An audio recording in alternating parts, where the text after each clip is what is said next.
सबरे दई देवता मनाए, देवतान के यहां जा करके प्रार्थना करे। ब्रजभाषा बोले, समझ जाओगे भैया? समझे, समझो छे? हाँ ठीक है।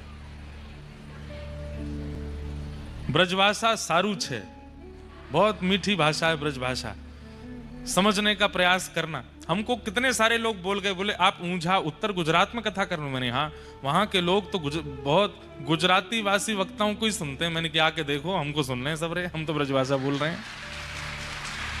तो ब्रजभाषा बोल रहे हैं थोड़ी थोड़ी, अब तो आज से तो ब्रजभाषा ही आनी है कथा में। तो नंद बाबा यशोदा मैया के जब तक लाला नाए भयो, तो यशोदा मैया नंद बाबा ने सबरे देवतान को जाकर करके प्रणाम करी। जगन्नाथ जी को प्रणाम कियो, बद्रीनाथ जी को प्रणाम कियो, गंगोत्री, यमुनोत्री, केदारनाथ, सब जगह प्रणाम कियो।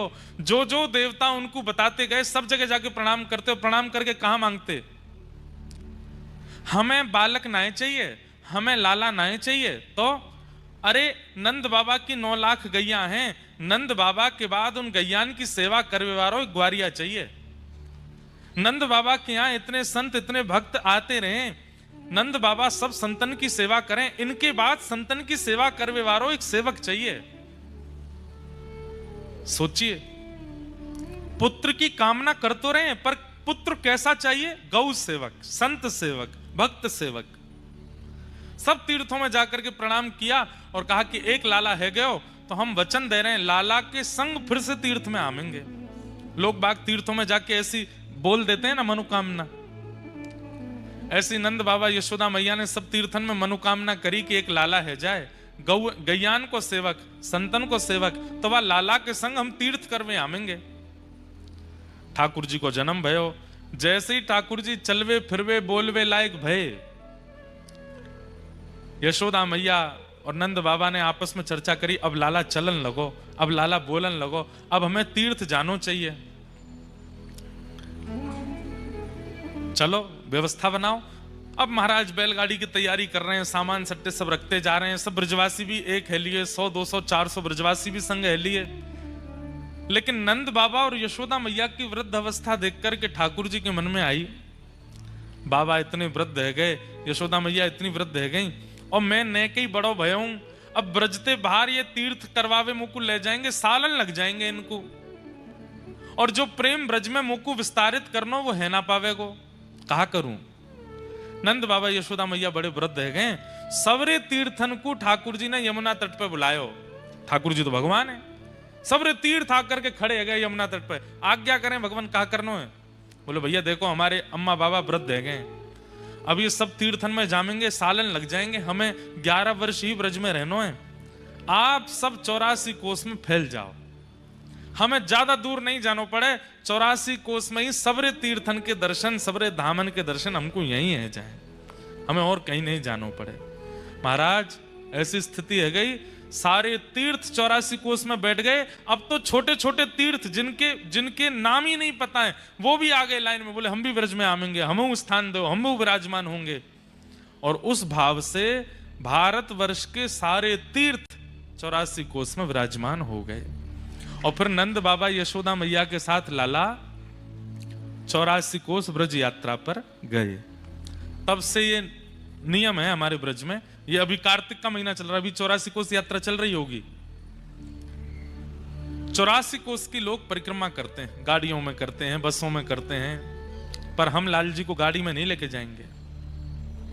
हमारे लाल जी वैसे करनी तो हमको 2 साल पहले थी, लेकिन इतने व्यस्त होते चले गए, कर ही नहीं पाए। अब लाला की जनवरी में बहू आ जाएंगी और लाल जी हमारे राधा गिरधर लाल हो जाएंगे, फिर 84 कोस यात्रा पर जाएंगे। तो विवाह करके लाला विवाहित है कि 84 कोस यात्रा करेंगे, संभवतः अगले कार्तिक तक क्रम बन जाएगा। और प्रयास करेंगे कम से कम 1000 गौवंश के साथ में ठाकुर जी 84 कोस यात्रा करें, 1000 गैया चलें ठाकुर जी के आगे पीछे, पैदल बैलगाड़ी में, और जैसे व्यवस्था बनेगी लाल जी की वैसे करेंगे। महीना भर की, महीना 1.5 महीना की यात्रा होएगी। जगह जगह जा करके तम्बून में रुके करेंगे, वहीं प्रसाद बना के पायो करेंगे, वहीं कथा हुए करेगी। प्रेम से बैठ करके नीचे पंडाल में कथा करेंगे। और जगह जगह सबरे ग्वारिया बन के सिर पर फेटा बांध करके रज लगा करके पूरे तन में, और फिर पूरे ब्रजमंडल की यात्रा लाल जी पालकी में बैठ करके या बैलगाड़ी में बैठ के करेंगे। तो ऐसी ब्रज 84 कोस यात्रा अगले वर्ष होएगी। हमने बिना योजना बनाए मंच से बता दिया, अभी योजना बनानी है, लेकिन हमें पूर्ण विश्वास है, जहां तक हमारे आंकड़े कहते हैं, कम से कम अभी बरसाना उत्सव में ही 30-35 हजार वैष्णवों की आने की संभावना है। लाल जी 84 कोस यात्रा करेंगे तो लाखों वैष्णव आएंगे और सब चल चल करके घूम घूम करके पूरे ब्रज की यात्रा करेंगे। ऐसा दृश्य प्रकट है जाएगो जैसो द्वापर में ठाकुर जी ने 84 कोस यात्रा के समय प्रकट कियो, वैसा ही दृश्य आवेगो। आज से लगभग 15 वर्ष पहले, शायद 12-15 वर्ष पहले, परम पूजनीय श्री मलुक पीठ वाले महाराज जी ने गौ 84 कोस यात्रा की थी। उसमें हजारों गौवंश साथ चलता था और वैसी यात्रा हुई थी। उसी यात्रा की परिकल्पना पुनः अगले वर्ष तक धारण होगी और प्यारे गिरधर लाल जी 84 कोस यात्रा करेंगे। ठाकुर जी के ब्याह की बधाई मिलेगी सबन को, और यात्रा के रूप में सब आवेंगे। बड़े बुजुर्गन सो तो कह देंगे रिक्शा कर लो पीछे, और जितने हमारे युवा पट्ठा हैं सबरे पैदल पैदल दौड़ दौड़ करके ब्रज की परिक्रमा करेंगे, पूरे ब्रज को आनंद करेंगे। हाँ, तो ऐसी यात्रा होएगी। तो हम क्या सुना रहे थे? श्री प्रियादास जी भागवत कथा के, और कथा के श्रोता कौन है ये सुनो। तो श्री प्रियादास जी महाराज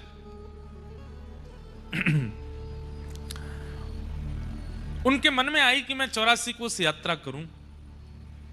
कथा करते थे, भक्तमाल की बड़ी मधुर मीठी कथा करते थे।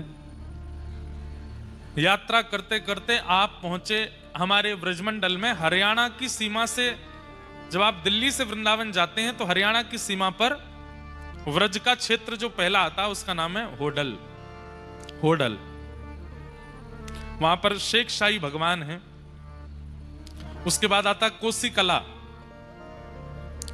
ठाकुर जी के नंद बाबा का खजाना कोस वहां विराजमान था, इसलिए उसको कोसी कला कहते हैं। तो जैसे ही श्री प्रियादास जी महाराज 84 कोस यात्रा करते हुए होडल पहुंचे, तो होडल में एक लाल जी महाराज विराजते थे, श्री लाल बाबा। उनके यहां जैसे ही प्रियादास जी ने प्रणाम किया तो लाल बाबा महाराज बोले, बड़ी कृपा, आप श्री प्रियादास जी हैं ना? बोले हाँ। आपने भक्तमाल का विस्तार किया है ना? बोले जी, भगवत कृपा से किया है। बोले प्रभु कहा कर रहे हो? बोले मैं तो 84 कोस यात्रा कर रहा हूं। बोले कृपा कर दो। बोले कहा, मेरे ठाकुर जी बहुत दिना है गए कथा सुनवे को बड़े तरस रहे हैं, आप कछु दिना यहीं विराज करके भक्तमाल की कथा सुनाओ। प्रियादास जी महाराज बड़े प्रसन्न हो गए। बड़े सुंदर ठाकुर जी के सन्मुख प्रियादास जी ने अपनो आसन लगायो, कथा सुनानी प्रारंभ करी भक्तमाल की। 1 दिन 2 दिन 3, भक्तमाल जी का नियम नहीं है 7 दिन की 10 दिन की, जितने साल भर भी करते रहोगे तो भी पूरी नहीं होंगी, इतने भक्तों के चरित्र हैं। 7 दिन हो गए कथा को।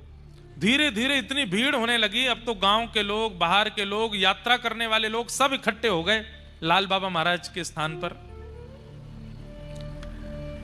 उनके ठाकुर जी को कथा सुनाते थे प्रियादास जी महाराज। अब श्रोता तो आते, श्रोताओं में भांति भांति के लोग आते हैं, गांव के लोग आते हैं, कुछ भोजन करने वाले लोग आते हैं। कई जगह कथा में प्रसाद की व्यवस्था होती है, तो कई लोग केवल प्रसाद पाने ही आते हैं।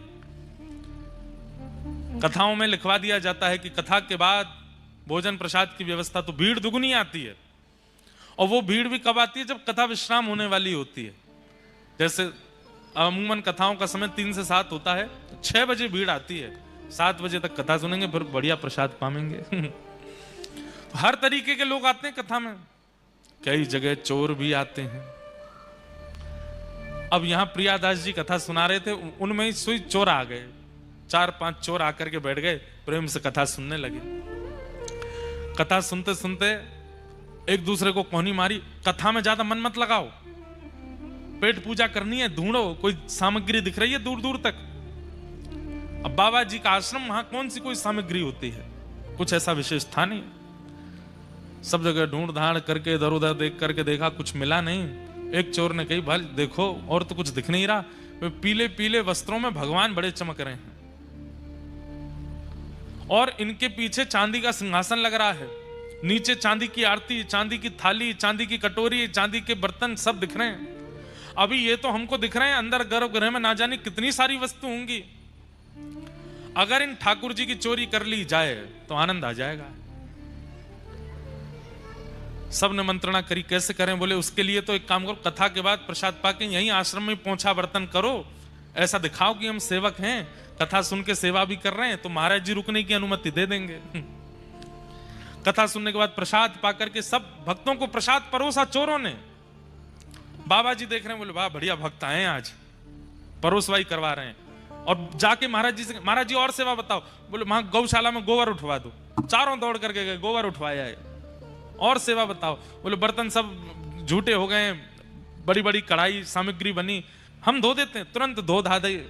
महाराज जी बड़े प्रसन्न। अरे भैया तुम कहां जाओगे? आश्रम में ही तुमको गद्दा दे देते हैं, यहीं सो जाओ। अरे महाराज जी बड़ी कृपा आपकी। चारों चोर वहीं सो गए। रात में जैसे ही सब गहरी निद्रा में सोए, चारों चोर उठे। अब वो तो चोर हैं, ताला वाला खोलना सब उनको आता है। गर्भगृह में प्रवेश कर गए।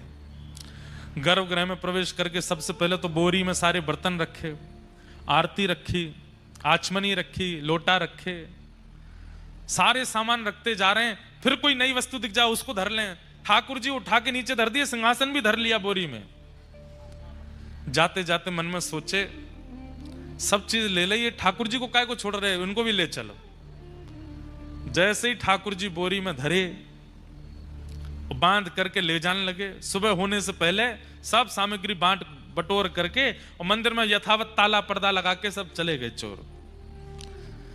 सुबह मंगला आरती के लिए महाराज जी उठे, स्नान ध्यान करके जैसे ही मंदिर में गए, ताला खोल के पर्दा खोला, सब साफ, कुछ भी नहीं वहां तो।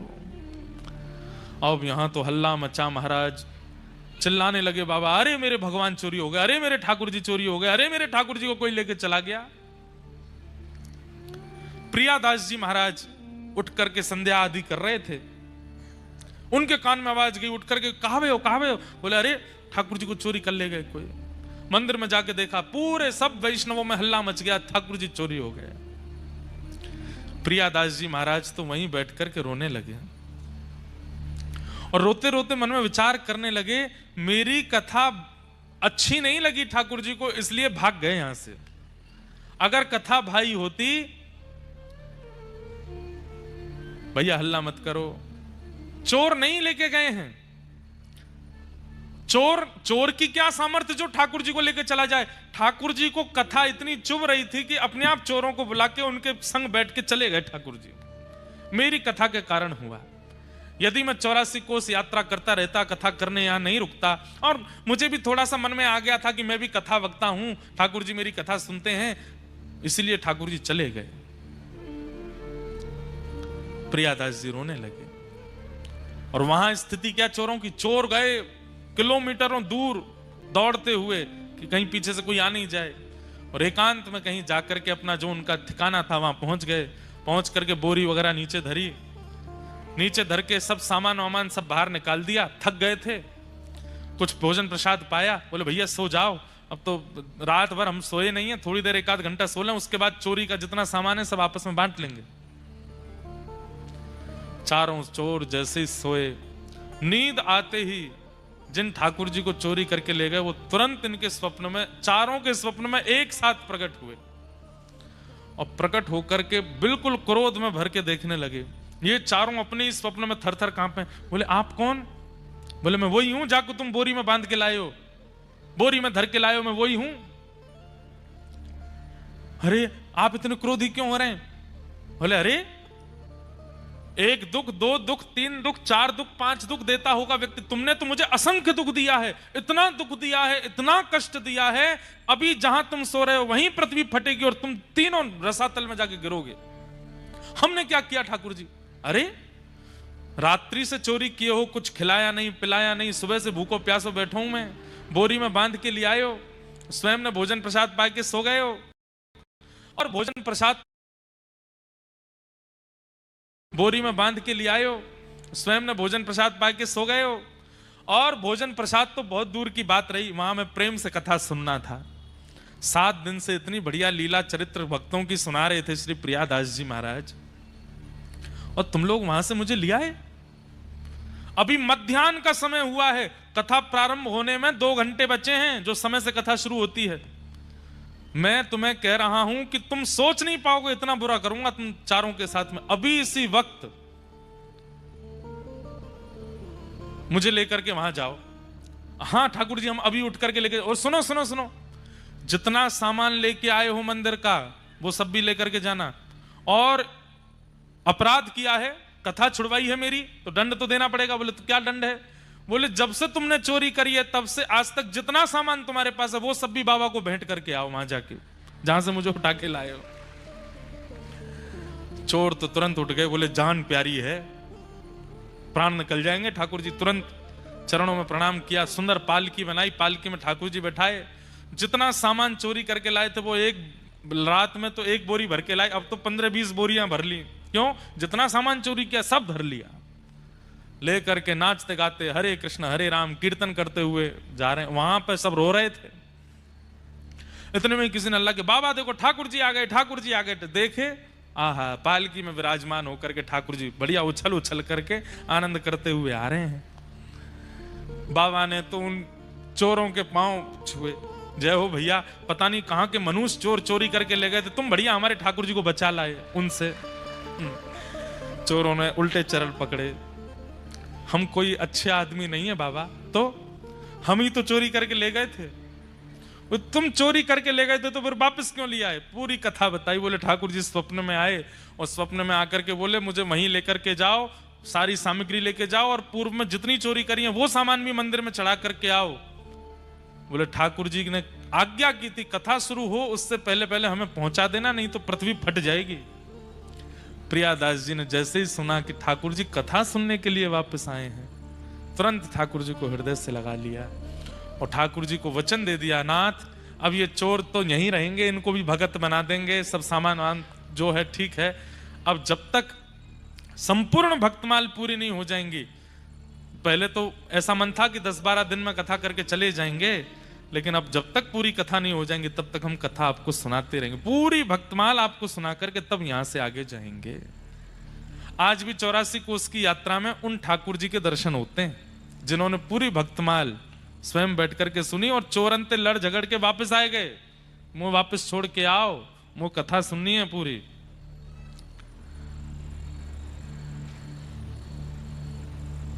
आइए भगवंत विराजिए कथा रसिक हरिदास, तुम श्रोता भक्त माल के तुम पद रज हम दास। भक्तमाल और भागवत के मूल श्रोता ठाकुर जी हैं, आप लोग नहीं हैं। अब यहां कोई